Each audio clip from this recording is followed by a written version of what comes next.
My family said I didn't belong, that I was too poor to be seen at our reunion, so they banned me, without knowing I was the one who booked the venue.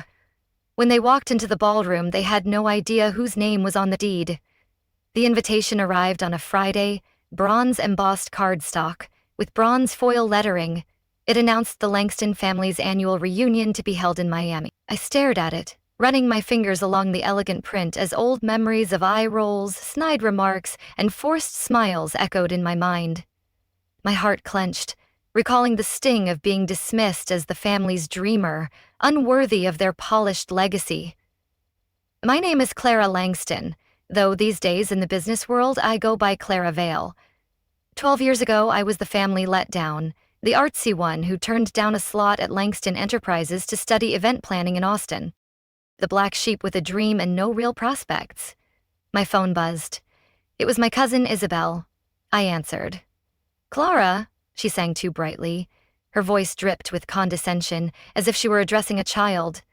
"Hope you got the invite." "I did. Well, I just wanted to say this year's gathering is very upscale. The Elysian Hotel is quite refined, you understand, right?" I could almost see her smirk, assuming I'd be out of place among their elite crowd. I looked out at the Atlanta skyline from the penthouse office of Vale Events Group. I nearly laughed. The Elysian, my first five-star venue, but the Langstons didn't know that. "Are you saying I don't fit in, Isabel?" "Don't be like that," she said, her tone sticky sweet. It was the same tone she'd used years ago when she forgot to invite me to her engagement party, claiming I'd be bored. "It's just, we'll have celebrities, tech founders, a senator or two. You know how appearances matter." Appearances. She meant me. Couldn't have her influential friends realizing her cousin once worked as a banquet server. "And who picked the venue?" "I did, obviously," she said proudly. "Dad said I have a knack for luxury spaces. The Elysian is the top spot in the Southeast. I had to call in serious favors to land it. I nearly choked. The favor had come through our booking site. I'd approved it personally, at 45% above our premium rate. My fingers tightened around the phone, the audacity of her claim fueling a quiet fire within me. "That must have been tricky," I said. "Well, not everyone has my pull," she gloated. "The owner, C. Vale, is reclusive, but their team was so cooperative when they heard the Langston name." Of course they were. "I told them to roll out the red carpet." "Anyway," Isabel said, "I'm sure you get it. Maybe next year if you've moved up from that small catering gig in West End." That gig launched my entire empire. "But sure, Isabel, maybe next year." That catering gig, Isabel mocked. It was actually my pilot property, where I tested and refined the innovations that would later make Vale Events Group a disruptor in the luxury event world. But the Langstons stopped paying attention to my career long ago. They never noticed the industry awards piling up in my office, each one a silent rebuke to their doubts. Something like that, I had told her, the hum of Atlanta traffic faint beneath the double-glazed windows. Memories rushed in. 12 years ago, I'd graduated from the University of Texas with a degree in event planning, brimming with ideas and zero support from my family. "You're going to plan parties for a living?" my father had boomed. "No, Langston wears a server's apron." But I did, and I set tables, scrubbed floors, handled demanding clients, and trained staff. I didn't just want to run events. I wanted to reinvent them. And to do that, I had to understand every inch of how they worked. Every late night spent perfecting table layouts was a step toward proving them wrong, though they'd never cared to see it. Within 6 years, I opened my first property, a boutique venue in West End called the Moonlit Terrace. It sold out every weekend. Now, at 35, I own 23 high-end venues across 7 countries. The Elysian, their reunion venue, was my crown jewel, a fusion of tropical modern design and sustainability tech that won Luxury Venue of the Year twice, and now, somehow, my family thought it was too good for me. The irony burned. My own creation deemed beyond my reach by those who'd scorned my ambition. My phone buzzed again. It was Elliot, my assistant. "Reunion contract needs your signature. Want me to bring it up?" I typed back with a grin. "No need. I've got plans for this one." I opened my laptop and began finalizing the adjustments. If they thought I wasn't fit to attend, they were about to experience what exclusion looks like. The lighting, the music, the curated tasting menu, even the ambient scent used in the lobby. It was time for a quiet spectacle. Memories burned in my mind, like when they sat me at the kids' table well into my 20s or worse, Isabel's wedding where she accidentally had me seated next to the catering crew. She'd said I'd feel more at home. I'd owned 10 venues by then.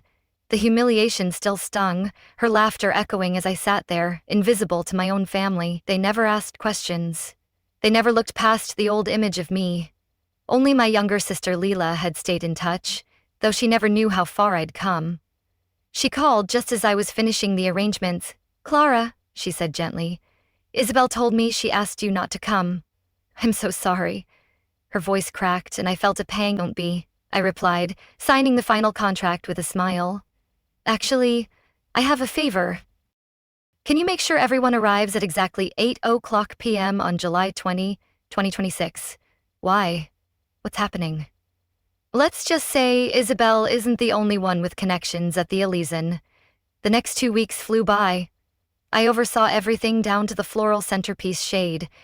If they were going to exclude me from my own venue, I was going to give them a night to remember. The Langston family demanded luxury. I was about to give them a show they'd never forget. Every detail I approved, the custom linens, the rare orchids, felt like a reclaiming of my worth, a silent challenge to their arrogance. The night before the reunion, I stood quietly in the lobby of the Elysian, watching my staff polish the onyx until it reflected like glass. Light from the crystal chandeliers danced across the room, illuminating every detail of the coastal-inspired interior. Ebony columns, subtle copper trim, coral accents. Everything was flawless. Elliot appeared beside me, tablet in hand. "All arrangements are confirmed. New signage will be revealed at exactly 8:15 p.m. tomorrow." "Are you sure about this?" I didn't hesitate. I thought of Isabel's smug voice on the phone, of the years of microaggressions and cold shoulders, of the time she joked at a family dinner that I'd always be the help, while I was secretly closing a deal for my 5th venue. Absolutely. After all, it's not every day I get to welcome my family to my own venue. I smiled, already picturing their faces when the truth hit. Tomorrow would change everything. At exactly 7:45 p.m., the next evening, I stood in my private suite on the top floor, watching security feeds of the arrivals. They came like clockwork. Designer handbags, heels clicking, Rolexes gleaming, everyone trying to outshine each other in a shallow pageant of wealth. Isabel waltzed in, wearing emerald Gucci, barking orders like she was management. She posed by the floral display, barking orders. Her confidence grated, as if she owned the very air in my building. My father's silver Maybach rolled up next, trailed by luxury cars filled with aunts, uncles, and cousins I hadn't seen since I was the failure of the family. "Everything's prepped," Elliot said, glancing down at his screen. "Staff knows their cues, want security on alert." I shook my head. No need. The Langstons wouldn't dare ruin their own illusion of elegance. I adjusted my charcoal suit, custom for Snaffley. Not that any of them would believe I knew the brand, let alone owned more of it than half the room. In the grand ballroom, the reunion buzzed with champagne and self-congratulations. Isabel bragged near the fountain, reliving her effort to book the venue. My father circled with old colleagues, no doubt boasting about his stock portfolio. My cousins posed by the Elysian signage like it somehow validated their status. At 8:10 p.m., right on schedule, the hotel manager approached Isabel. "Miss Langston, I'm afraid there's a small issue with your reservation." Isabel's polished expression soured. Her eyes flashed with indignation, as if no one had ever dared question her authority. "Excuse me." "I arranged directly with your corporate office." "Yes, ma'am," the manager replied. "It's just the owner had a few special instructions for this evening." Isabel laughed, waving a manicured hand. "Please, I highly doubt Vale has time to meddle in event details." A hush fell over the room as I stepped forward from the back of the ballroom. "Actually," I said calmly, "Vale does concern herself with quite a few things." My voice was steady, but inside my pulse raced. This was the moment I'd waited years for. If you felt that moment of quiet victory deep in your chest, don't forget to subscribe to the channel, because what happens next at that reunion will leave everyone speechless. Silence fell like a curtain. Every head in the ballroom turned toward me. The forgotten cousin, the so-called embarrassment, now standing at the entrance of the most elite venue in the Southeast, dressed in a tailored suit that probably cost more than Isabel's handbag collection. "Clara," my father's voice cut through the stillness. "What are you doing here?" Isabel snapped, trying to recover. Her face twisted, caught between disbelief and desperation to maintain control. "She told me I couldn't afford to attend," I said flatly, stepping forward. "She was afraid I'd embarrass the family." Isabel's face flushed red. "This is a private function. I'll have security escort you out." "No," I said calmly. "You won't." At that moment, Elliot, standing discreetly by the AV table, tapped a button on his tablet. The massive LED screen behind the ballroom stage lit up. First, the Elysian Hotel logo appeared, followed by bold letters that read, "Owned and operated by Clara Langston Vale, founder and CEO, Vale Events Group." A gasp echoed across the ballroom. Glass clinked. Somewhere near the fountain, someone dropped a fork. Isabel's champagne flute slipped from her hand and shattered against the onyx floor. That's not possible," she stammered. Her voice trembled, the facade of superiority crumbling before my eyes. "Would you like to see my business card?" I offered sleekly, holding up the sleek black leather case in my hand. "Or maybe the property deed." I gave the portfolio a gentle pat. My father stepped forward, eyes wide, voice low. "You own this place and 22 other properties?" I nodded. "Though this one is special. It's where I began my career, back when you said I was throwing my life away serving tables." The memories surfaced again, Isabel sneering at my apron, my aunts whispering that I'd settled, cousins cropping me out of photos like I didn't belong. The time my uncle jokingly asked if I'd cater their gala for free, oblivious to my growing empire. All those years, I continued letting the words sink in. "You looked down on me, but you never once looked up." I turned to Isabel.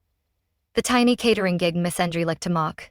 That was my prototype, my innovation lab, the foundation of what this industry now calls the gold standard."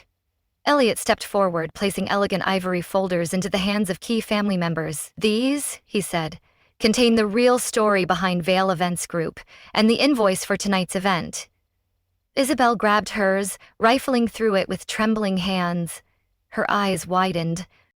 "This rate. This is above market, above 45% above. I confirmed a family surcharge, if you will." I let the words hang, savoring the moment her pride collided with reality. From the back of the room, Leela burst into laughter. A few others followed, awkward at first, then bolder as the boulder cracked. "Why didn't you ever tell us?" His voice carried a hint of shame, a crack in the armor of his lifelong dismissal. I met his gaze. "Would you have believed me?" He said nothing.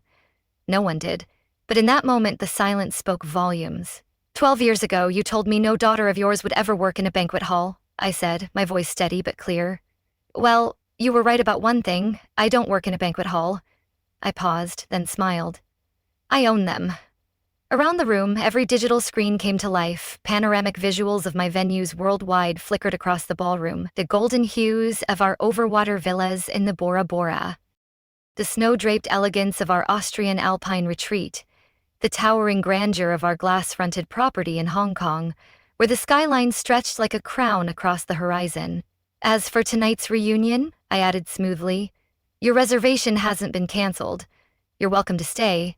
In fact, I've arranged a private tour of the property. I think it's time you all saw what a career in event planning really looks like." Isabel took a step forward, her polished persona cracking. "Clara, we never meant..."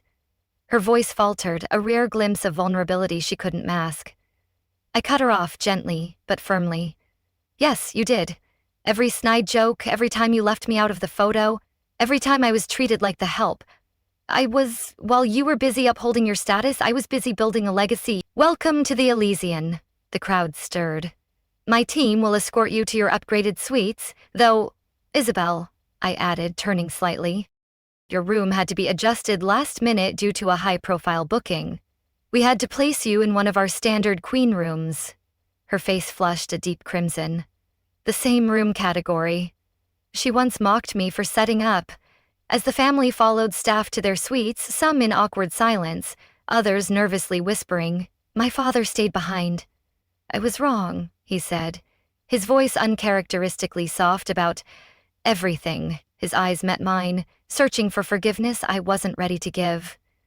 I studied him for a long moment. The man who once belittled my choices now looked small, unsure. Yes, I said quietly. But do you want to know the best part of owning 23 venues, Dad? He raised an eyebrow. I've got 23 presidential suites. You can pick any one of them to stay in while you figure out how to make things right. A faint smile tugged at his lips. Where'd you learn to negotiate like that? Probably the same place I learned real leadership, by starting at the bottom, something this family never had to do. That night, after the private tours and quiet conversations had ended, I stood in my penthouse suite overlooking the Miami skyline. Elliot entered with a folder in hand. Tonight's final numbers, he said. Your family seems humbled. I laughed. Amazing what a little perspective and a room without a view can do. Are you going to tell them? He asked about Dubai, Milan. I thought of the new deals waiting on my desk, each one a testament to the empire they'd ignored. I turned to the desk where the contract sat, ready to be signed. Not yet, I smiled, to let them be surprised. The Elysian was just the beginning. If you've loved watching Clara reclaim her power, don't forget to subscribe, because in the next chapter, the world gets even bigger. And the family. They're not done learning yet. Let's save something for next year's reunion, I said aloud to no one. The city lights of Miami glittering below me. Every smart event planner knows repeat guests are the best kind. I leaned against the floor-to-ceiling window of my penthouse, my reflection framed by the skyline I used to only dream of. The journey from polishing silverware to signing international development deals hadn't been easy, but it had been worth it. Success, I realized, was never about vengeance. It wasn't about proving my family wrong. It was about proving myself right. And sometimes the sweetest kind of revenge isn't cold at all. It's warm, luxurious, served with a rooftop breakfast and a view that takes your breath away. My phone buzzed. Isabel, can we talk tomorrow, please? Her text felt like a crack in her armor, but I wasn't ready to let her off so easily. I smiled, typed back a simple line. Of course, your breakfast reservation is at 10:00 a.m. on July 21, 2026. I own that restaurant too.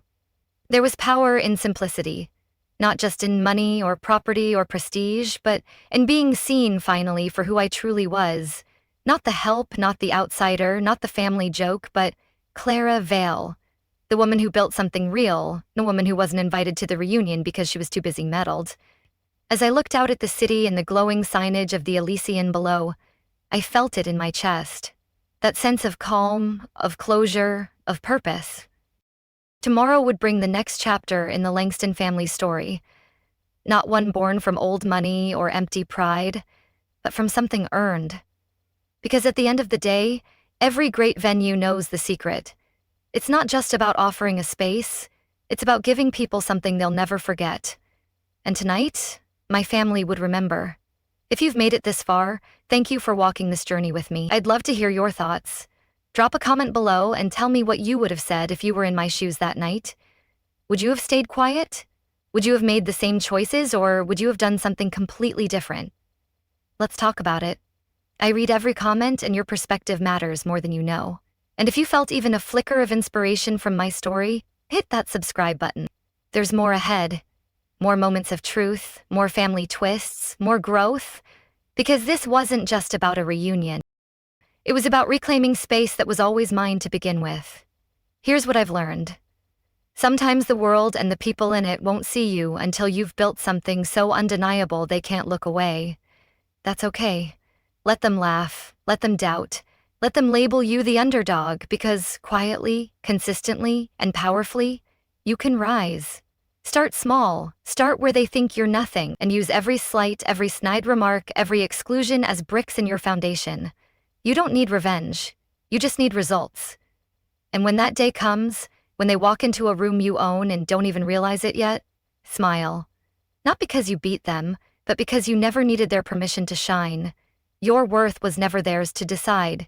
So build, dream, show up, and when you do, I'll be here cheering you on from the penthouse.